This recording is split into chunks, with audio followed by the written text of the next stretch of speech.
Hi, welcome back. I'm Dave, and this is Police Stories Podcast. This is a series of short stories about my 28-year career in the UK police force. So thanks for coming back if you have, and if not, welcome if this is your first time. Been doing a series of stories, like I said. Downloads are going really well. Thanks ever so much. I'm absolutely amazed. We're almost at 1,500 downloads, which I'm, absolutely amazed at, to be honest with you. And so thank you very much for all taking part in that. Hopefully it will continue. So as you know, we always have some musings and some definitely some tangents that I'll go off on at various points, but really this is just trying to give you an understanding of certainly some of the jobs that I dealt with, but also a little bit about, kind of thought processes throughout my career dealing with various jobs. So the one we're going to talk about today, it is a death again, unfortunately. I can't really get away from it, unfortunately. If you're listening to, police stories, this is just how it is. Now, last week, I really enjoyed that episode. It was quite a fun episode. I could have a bit of a laugh with you all about it, and I did enjoy talking about it. But obviously, a lot of the subjects we dealt with, you just can't have fun with. So I'm aware that possibly, comes across as a bit melancholy. But again, how do you have fun, with some of these subjects? You can't. So when I can, I will. Certainly the police is very well known, perhaps less so now, but certainly when I joined, for inappropriate, kind of humour. They used to call it black humour. You're not even allowed to call it that now. But it's, canteen culture. You hear it called various things. And I have to say, that is what kind of gets you through a shift. It doesn't matter what you've been and dealt with, how horrible it is, what, muck you've fallen in. Your colleagues will get you through it with a bit of banter and mickey taking. That's kind of how it's always worked. And I appreciate in some cases, perhaps it goes too far.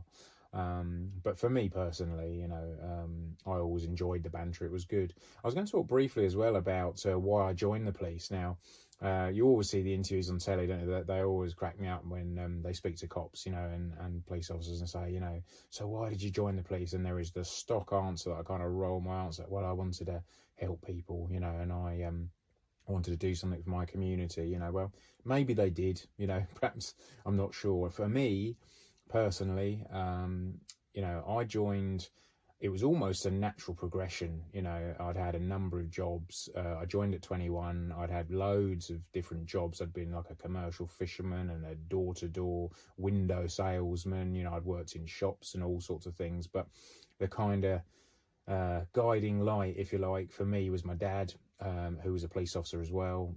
He did almost 30 years as well in just the one force for him, but got to a decent rank, superintendent, and was a detective for a lot of his career. And certainly, so I was always in and around the kind of police, kind of environment and people. He was big into his shooting, his clay pigeon shooting. So that kind of let me grow up around sort of firearms and shotguns. I used to sort of go with him on a lot of his trips where he would compete in various sort of shooting competitions all around the country. So it very much sort of kept me in that sort of police circle and the firearms side of things, which, later on is pretty much how my career panned out. So I think for me, I wouldn't say it was expected. There was certainly no pressure. But for me, I heard all these great tales of all the things that my dad had got up to, and some of his sort of friends from being, a young lad. So this career just sounded fantastic. It sounded, really, really exciting. Lots of good stuff happening. And of course, they didn't tell me the stories about, oh, well, you'll be headbutted and spat on, and attacked with, knives and have guns pointed at you and all the rest of it. That wasn't an everyday occurrence, but it certainly did happen throughout my career, and we'll come on to those for sure at some point. So yeah, but for me, it was kind of a bit of a natural progression, so I was really interested. It sounded great fun, quite frankly, like a really good adventure. The money eventually isn't bad either, to be honest with you. I mean, you could argue, when you're en route to a really nasty job, a fight with knives involved, you know, or someone's been shot or someone's been stabbed or whatever, there's definitely times where you think, you know, I am not paid enough for this. But who doesn't think that, you know, in whatever job that you do?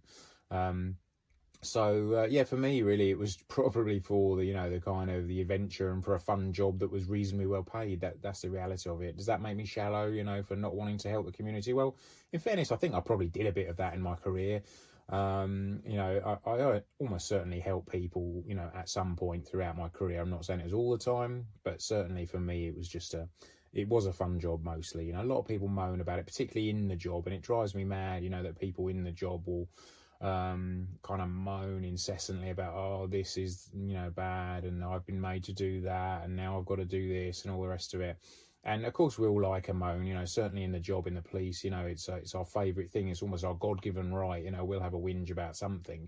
And again, I'm sure other jobs are the same, but the police internally perhaps is particularly bad for it. You know, morale can be low. It is hard when you're constantly battered by the press, you know, time after time. You know, you read in the press about how bad cops are and all the rest of it. And things like, you know, the Sarah Everard case, it was terrible, you know, where a serving police officer, you know, murdered someone. You know, it's a terrible thing. However, you know, the backlash against the police after that, and the Met particularly, and of course I'm biased, you know, was completely over the top in my opinion. You know, that was one cop out of 35,000 that are in the Met, you know, and I know subsequently there's been more that have, you know, been found out for various offences.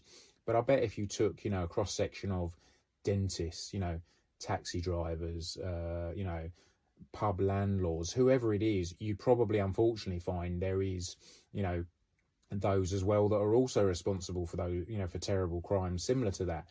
But I get that as a cop, as a police officer, you know, you are meant to be, you know, not a lawbreaker in any way. Do you know what I mean? People perhaps accept, you know, that cabbies speed and pub landlords, you know, fiddle their taxis. Not all of them, obviously. I apologise to landlords. But do you know what I'm saying? You know, the police should be really that cut above in terms of law abiding. So I think when a police officer commits an offence, you know, especially these terrible ones, you know, it's even more shocking.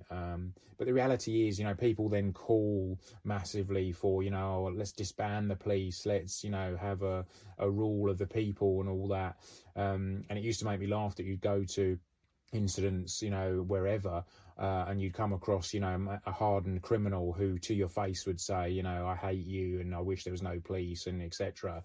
But the reality is the following week would call you because there was a guy at his door with a baseball bat, you know, or he'd ring you to say, I've been assaulted, someone's attacked me, you know, and you'd kind of want to say, well, okay, well, don't bother calling us because last week you told me the police were useless. Why are you bothering me? Just deal with it yourself, you know. But the reality is the vast majority of cops are too professional to do that. We'll do our job, you know, which is looking after people and, you know, upholding the law and trying to get convictions and send bad guys and girls to prison. That's what we do. Unfortunately, you know, there's an awful lot of obstacles in our way, and you certainly feel like the deck is stacked against you sometimes, you know. But that's just how it is. And basically I say to people that, you know, moan about it in the job, you need to look for another job then, you know, but don't just stay here and moan and bring everyone else down. You know, it's within your power to do something about it and change it. So do it, you know. And if the sort of constant battering of the press and, you know, trying to get cases to court or seeing cases go to court time after time and they get pathetic sentences, you know, it drives you mad when you've had a really good job. You put months of work into a job and they walk away with, you know, barely a slap on the wrist. And it's a terrible thing to go back to that victim of crime and say, look, good news, we've got a conviction. You know, the person who assaulted you, you know, was sentenced. And they say, oh, great, what did they get? You know, and you say, well, conditional discharge for 12 months. And they're like, oh, right, that's excellent. What is that? You know, and you say, well, basically nothing happens to them. But if they reoffend within 12 months, they'll get this original sentence as well, you know. And they're kind of saying, I'm sorry, so they've got this sentence, but basically nothing happens to them at all. And you have to, again, embarrassingly kind of say, yeah, that's the case, you know. So, yeah, but if you can't deal with that stuff, you are going to have to look for another job because it's going to come back at you time and time again throughout your career. Anyway, that's some ramblings. Let's talk about this job. A sudden death again, unfortunately, a suspicious death this time, with a couple of twists in it. And again, another one of those classics for me, that I found myself in a scenario where I was thinking, there must be an easier way of making a living. Why am I doing this? How have I found myself in this situation? So I came on shift, and it was a night turn, and I was expecting to do whatever. I think it was like a midweek, sort of day. It wasn't like a Friday night or anything. It was like a Tuesday or Wednesday evening or something. So weren't expecting it to be crazy busy. Was hoping to catch up on some paperwork, which invariably you always are. And as soon as I came on duty, which was at, I think then 2200 hours, 10 p.m, I was told, get a car, get some kit, and head over to this village. Now this village was right on the outskirts of our ground. It was the border basically between us and the next county on the south coast of the UK. Tiny little place, very few residents, probably, I don't know, a couple of thousand residents, if that, but very, very sort of historic town, a sink port they call it, which is means that it used to be a busy sort of shipping port, way back, hundreds of years ago, but slowly the water's receded it and has left it basically sort of high and dry.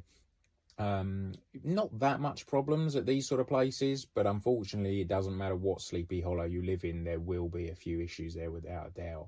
And a small town like that, or a village in fact, only needs 2 or 3 people that regularly cause you problems to sometimes make the rest of the residents' lives a misery, quite frankly. So anyway, I got this call. I was tasked to go over there. I wasn't really told what it was about. It wasn't elaborated on too much. It was just like, get your kit, get in the car and head over there, and you'll be updated when you get there. It was quite a long drive. It was about an hour or so. Just me driving out to this place through the sort of rural twisty roads in the pitch black. And if you remember from the last one, some of my colleagues will tell you I was scared of the dark, but honestly, that wasn't the case. It was just a wind-up. So I headed out to this place, and didn't really know what to expect, but to be honest with you, I quite liked that. I quite liked, I always enjoyed that about the police, having to think on your feet, and people would say, well, what if this, what if that, and you say, well, tell you what, let it happen and we'll figure it out, and I had a pretty laid back attitude, in most occasions to things happening, and just dealt with it really. So I get out to this location. It's a small semi-detached bungalow, just a 1-bedroom property, very small, the sort of place, and in fact, as this was the case, that you would find an elderly person living in, very, very small property, a few of them sort of put together. And when I got there, there was already a DS there, Detective Sergeant from CID, and we talked about CID last week, so they tend to deal with the sort of more serious crimes.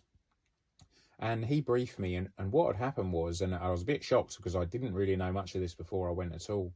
So basically inside the address was a deceased female. There was a woman who died, and it was fairly horrific. The scenario was she was elderly. I think she was kind of in her 80s, and she lived by herself in this small bungalow.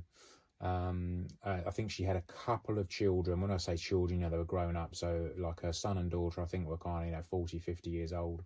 And she had, it was the winter, I remember that. So it was very cold. And she had an extra fire to keep warm, which was one of those, and hopefully you know what I mean, but like a 3-bar electric fire. So when you plug it in, it's got these 3, sort of electric bars that heat up red. And it has a little grill across the front of it to save you kind of burning yourself. They're not very effective. They're very expensive to run, but quite often, you see sort of elderly people with them because they basically set them up, right in front of their chair, so they're getting the direct heat onto them. And unfortunately, this poor woman, she was dressed in something that lots of sort of elderly women wore at the time, which was these kind of nylon dresses, normally like very floral, and sort of bright colours, but nylon all the same. I guess they were, fairly cheap to buy. But unfortunately, the problem in nylon is very, very flammable. And what we believed happened, and you'll see as we get through the story, that's, you take that with a pinch of salt, is that she had quite a long flowing, nylon dress on, and we've already said very, very flammable. And we think that she had a fall, sort of on or near this fire. And unfortunately, her dress must have got onto it through the grill, because basically it set her alight completely. So she was really, really badly burnt, and wasn't in a position to raise the alarm anyway. So, there was no sort of phone call to anyone. She was properly alight, and unfortunately, that's how she died. She died there, sort of partially slumped across the fire with the cinders of her nylon dress is all that was left, really. So the slight issue was the daughter, I believe, lived a long way away and kind of didn't have much contact with mum and stayed away. But the son, who, remember, was kind of 40 or 50 years old, I think, he was around quite a bit. Now, CID had done some house-to-house inquiries, and what they discovered was that the son hadn't been around too much until recently, and as his mum's health took a turn for the worst, he had started sort of showing up quite a bit. He was back on the scene quite a lot more, and he visited her fairly regularly. But neighbours reported that they'd heard, a few arguments, and saying that he was at the address virtually every day, but that was a relatively new thing. And since this had happened, he hadn't been seen. So there was a few concerns there, and unfortunately our kind of policey brain, and particularly the CID as well, we never sort of take things what we see. You need to sort of see a bit of evidence. You need to do some digging, checking, CCTV if it's there, and speaking to neighbours and things. So we're trying to build up a picture. What appeared on the surface very straightforward, and genuinely it could have been, it could have been nothing more than a terrible accident. There may be a bit more to it. So the DS had said to me, he'd explained this to me, and he said there's a few concerns around and about the son. So basically, we are going to make this address a scene tonight, a crime scene. And that's quite common in deaths that you are a little bit concerned about. There might be suspicious, there could be more to it. If it's a straightforward sudden death and you've got, a doctor there saying it's a medical death, they had cancer, they're expected to die, and they have died, and I'll sign the death certificate, that's not going to become a crime scene. But in this scenario where there's a few unanswered questions, and we just wanted to preserve the integrity of that scene. Now, normally or quite often that would have been done with a cop in a car, for example, sat outside the address. The slight issue is that, somebody, and let's say the son, for example, who had a key, might have been able to let himself in round the back of the address and get in without us knowing. So it was decided that I was going to maintain the crime scene that night, and I was tasked to stay in the address. Now, don't forget that, paramedics, doctors, various cops, CID and what have you, had already sort of traipsed through the address. And in terms of forensics as well, bearing in mind that we knew the son had been back and forth quite a bit. So it wasn't like we were going to come up with, the son's DNA and go, aha, he's been here and therefore he must have been up to no good. We expected to find his DNA in the address. So nothing was going to be ruined. But what they didn't want was the son coming in or turning up at all to that address overnight. And basically the following day there was going to be like a crime scene manager, and there was going to be the full forensic team kind of look at things. But until that time, and bearing in mind it was now quite late, they wanted to just preserve that scene overnight. So that was my job for the night. I was tasked to stay in the address, and the woman was still in situ. So the body was on the floor, half draped across this fire, and the smell you can imagine, burnt human flesh. We have talked about this before in a previous episode. Really, really unpleasant smell. You can't get away from the fact that it does smell a bit like pork. It is a bit of a barbecue-y smell, to be honest with you, which is a bit unnerving, but it is. And I was told that I could stay in this address, and the telly was on. But I was told basically don't kind of touch anything, you just basically, and the DS said to me, we've had a quick search of the sofa and things, you're okay to sit on the sofa, we don't expect you to stand up in the room all the time, and we can only put one cop to this overnight, so we can't put you in a car out the front of the address because of the concern about the back, so we want you in the address, and basically you just got to sit there on the sofa all night. So you think, okay, so he clutters off, and I've got the scene log now, and remember I think we spoke last week about scene logs, so this is a booklet that records everyone who's come in and out of that scene, because we might need to rule out some DNA or some fingerprints or something that's been found in that address subsequently. So we need to figure out if that person should have been there or not. So I had the scene log, and it's as simple as, put my name and details on, and just, put that I've arrived, you know, and at 2300 hours I've taken over the crime scene, and that's it. They said to me, no one's expected overnight, you know, you'll get relieved at kind of 7 in the morning, early term will come and take over from you. So that's it. So I'd already been warned to bring some sort of food and drink with me, so I had that in the car. But other than that, that was it. And obviously clear instructions, nobody else comes in. We don't want anyone else coming into the scene. So that was me for the night. Now, like I said to you earlier, a very strange scenario, really, to be honest with you. Let's picture the scene. There's me. I'm sat on the sofa with the telly on. And then at my feet, pretty much, is this fire, which has now been turned off. And the carpet is burnt. And, you know, there's a certain amount of sort of fire damage to the edge of the sofa and the carpet and around. And then partially on top of this fire is this poor old woman who, you know, has been killed and is burnt to a crisp, quite frankly. You can't put it any other way. So you've got this permanent smell, a very specific, you know, like I said, barbecue-y, pork type smell. And that was it. That was me for the night, you know. And again, you know, very much a time where you're thinking, wow, you know, there must be a better way of making a living this. This is just weird, you know, quite frankly. But throughout my career, and again, some people might think this is weird, I found myself, if I had to move bodies, certainly, I might well kind of, not talk to them, but maybe apologise to them. So, for example, if you're trying to move a body, if there's someone who's like, several times I went out to hangings where people had hung themselves behind doors, it seemed to be a favourite thing that they would tie a belt, you know, that you'd have on your trousers, or rope, noose, a washing line, something, to the door handle of a normal internal door in a house, and then they would throw that rope over top of the door and then around their neck on the other side and hang themselves. Now, you have to understand that to do that, that involves you now forcing your body weight down onto, you know, the rope. And at any point, you have to remember, you can stand up to stop it. Do you know what I mean? So I was always amazed at the people that had committed suicide like that, because it's within your power to stop it. All you've got to do is stand up. You know, if you throw yourself off a bridge, if you take an overdose, once it's done, it's done. You know, they always say that regret is the last thing that goes through someone's mind who's thrown themselves off, you know, a tall building or whatever, or a bridge into a river or something. And I don't know if that's the case. But when you're trying to move people in that scenario, it's very difficult. Once photos have been taken and the scene's been dealt with, you have to physically manhandle these people to get them into a body bag with the undertakers and get them out of the address. But there's no pretty way of doing that.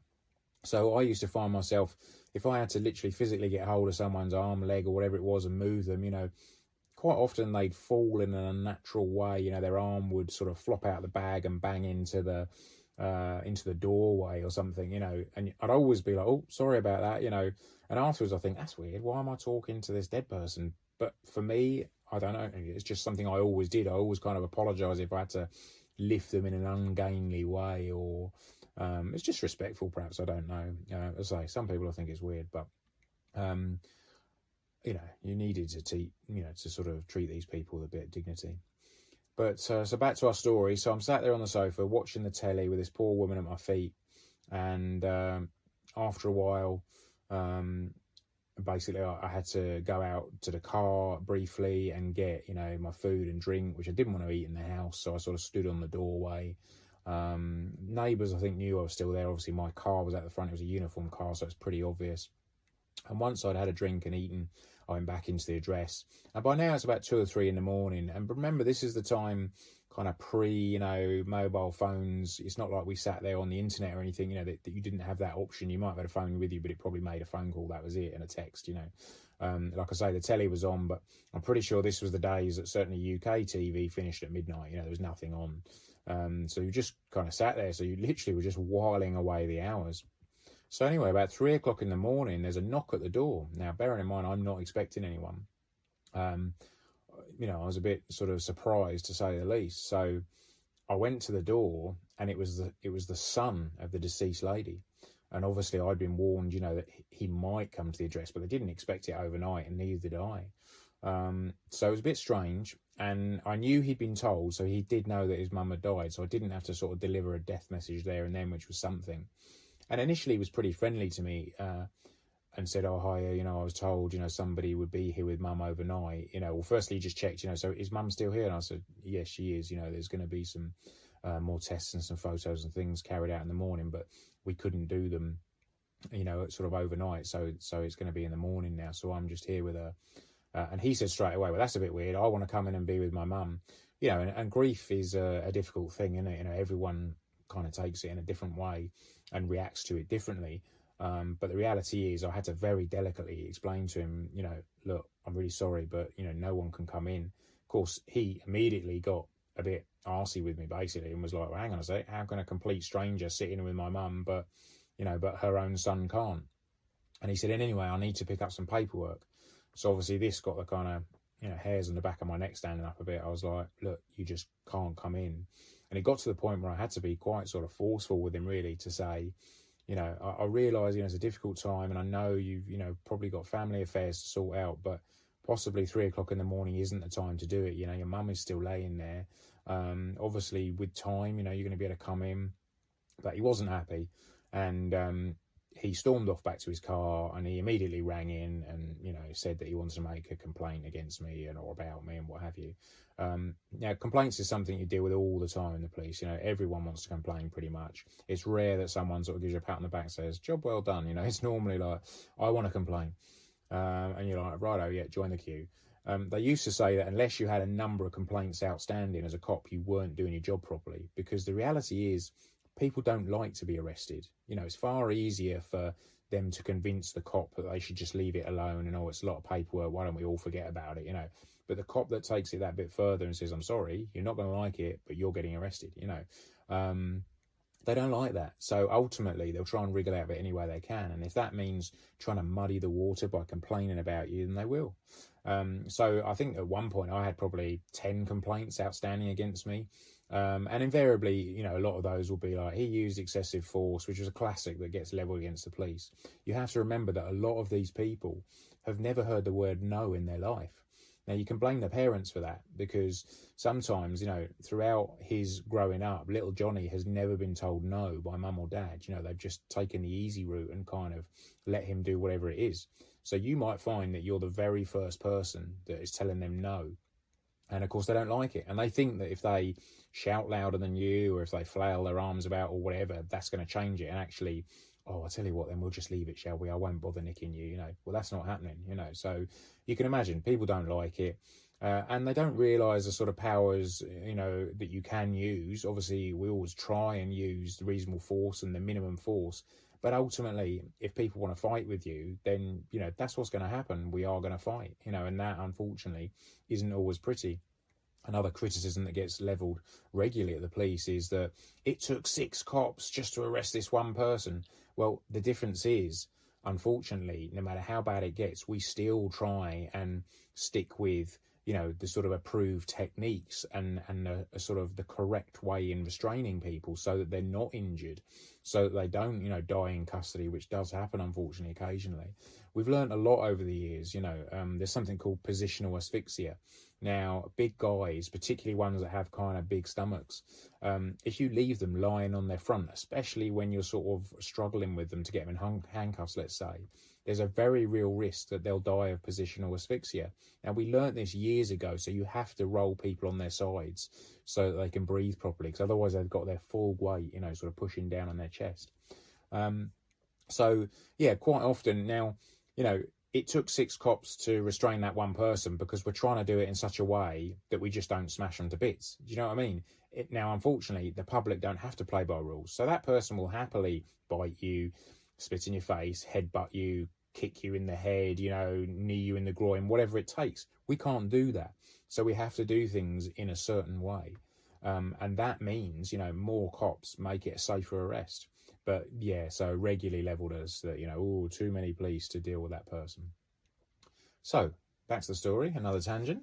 So I dealt with the son And basically he went to his car. He had a bit of a grumble and a moan about it. He rang up to complain about me, and that's fine. At the end of the day, I was just doing what I was told. He wasn't getting the address. And we stayed in the address overnight, or I stayed in the address overnight. So I had, nigh on, by the time I got relieved in the morning, about 7 o'clock in the morning, nigh on 8 hours of sitting there with this poor woman. The son eventually went, and I kept my eye out for him, but I never saw him again. He didn't come back. And at kind of, 7, 8 in the morning, the early turn came and relieved me. And then subsequently, exactly what we thought would happen happened. The crime scene manager came in, and there was scenes of crime photos taken, and there was some forensics looked at and things. And you're probably saying, but I've written the scene because I was in there. But don't forget, they've got my DNA, they've got my fingerprints, so they're able to eliminate me from any of those inquiries. So the end result is, you're probably wondering, there was a lot of inquiries carried out into the son. Ultimately, they could never prove what happened to the woman. It did go down. The coroner decided it was an accident in the end, and that her dress caught light and she died like that. They could never prove that the son had any involvement. Did he? I don't know. Difficult to call. Like I say, he'd come back on the scene possibly because he realised that mum was on her way out, because her health was declining anyway. Who knows? It's one of those that unfortunately we never will know the answer to. But I did my bit that night, and unpleasant as it was, it's certainly a different sort of night, that's for sure. But that's it. That's the incident for today. Thanks very much for listening. Episode 24 over, and we'll continue on the following week. Thanks very much for listening. Continue to download. We're on YouTube and all the various sort of podcast type apps. Please tell any friends you think, or post it up in any groups if you're in any sort of true crime type groups, or just tell anyone you think might be interested. I'd appreciate it. I'd hope to continue to grow it, but I'm very pleased with how it's going so far. Thanks very much for your time. Take it easy. Speak soon. Bye.